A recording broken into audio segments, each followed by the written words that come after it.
caught in the crossfire. Can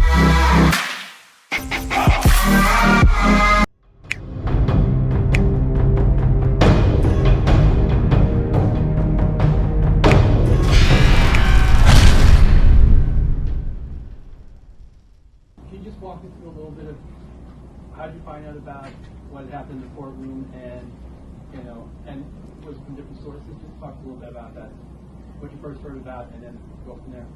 Sure. At 4 in the morning, a really dear friend of mine called. She didn't want me to wake up to the news, and like I said, when she told me about what happened, I started physically shaking and thinking about my children. I was briefed by my husband's cousin, who was present in the courtroom, as well as some of his friends, as to what was happening. I think what scares me the most about what happened is what I've heard is, in the history of Nigeria, I don't think that the DSS has gone into a courtroom armed with weapons, masked, and put not only the life of my husband at risk, but the life of many lawyers, as well as the judge, who also works for the government. So it is a show of lawlessness, a show that the rule of law is not being followed here and not being respected. And not only did his lawyer speak out against what was happening, the judge also spoke out against what was happening in the courtroom today. And like I said, I truly am afraid for his life. The judge actually commented while the arrest or after the arrest took place? At the very beginning, the judge did comment on what was happening and spoke about this is not the place or time. And again, she gave them 24 hours, to the point that Senator Menendez made a second ago. They have detained him for over 125 days on 2 separate occasions, once on September 24th and then on October 4th.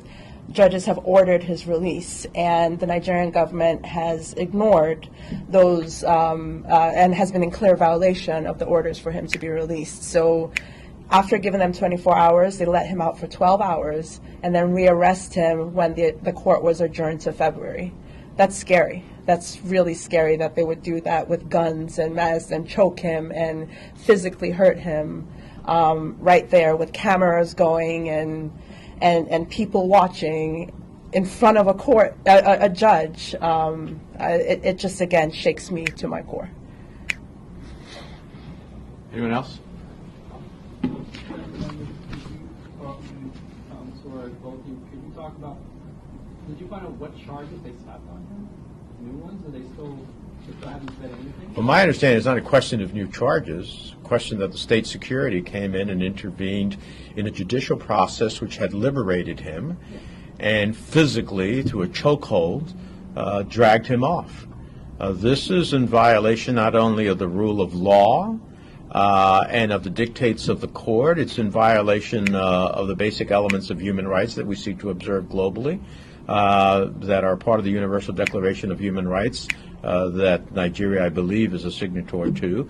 And so the government has to intercede here and get control of its security forces. It has to ultimately make sure that the dictates of the courts are observed. And if not, then there is lawlessness. So this is on, from my perspective, it's on the government of Nigeria and its president to make sure that, in fact, the law is observed. He was released by court orders. He should be released. He should be out of harm's way. And we are watching. We will continue to press. And the consequences of anything happening to Mr. Sowore will be far beyond any harm that comes to him. There will be consequences in our relationship with Nigeria. Thank you all very much. Appreciate it.